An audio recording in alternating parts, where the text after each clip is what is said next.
সাতকানিয়ায় জুলাই স্মৃতি ফুটবল টুর্নামেন্টের ফাইনাল খেলা অনুষ্ঠিত। আবুল কাশেম, সাতকানিয়া প্রতিনিধির ভিডিও চিত্রে বিস্তারিত। সুস্থ দেহ সুস্থ মন, দিন কায়েমের আন্দোলন, এই স্লোগানে বাংলাদেশ জামায়াতে ইসলামী যুব বিভাগ কেওচিয়া ইউনিয়ন শাখার উদ্যোগে আয়োজিত জুলাই স্মৃতি ফুটবল টুর্নামেন্টের ফাইনাল খেলা অনুষ্ঠিত হয়েছে।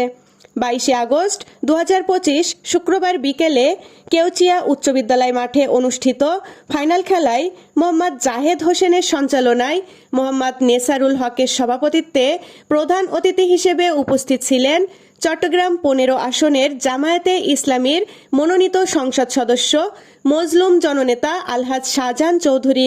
প্রধান বক্তা হিসেবে উপস্থিত ছিলেন চট্টগ্রাম 14 আসনের জামায়াত ইসলামীর মনোনীত সংসদ সদস্য ডাক্তার শাহাদাত হোসেন। এছাড়া আরও উপস্থিত ছিলেন সাতকানিয়া উপজেলার বিভিন্ন ইউনিয়নের সকল নেতৃবৃন্দ। ফাইনাল খেলায় অংশগ্রহণ করেন কেওচিয়া 2 নম্বর ওয়ার্ড ইসলামিক সেন্টার বনাম কেওচিয়া 7 নম্বর ওয়ার্ড ব্যবসায়ীপাড়া ঐক্য পরিষদ। পুরো খেলায় গোলশূন্য ড্র হলে টাইব্রেকারে 4-2-এ কেওচিয়া ইসলামিক সেন্টার বিজয়ী হয়। খেলা শেষে খেলোয়াড়ের হাতে বিজয়ী ট্রফি তুলে দেন অতিথিবৃন্দ।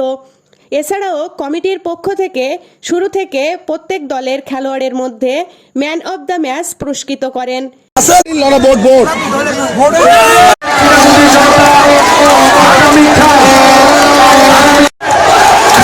AB news desk report.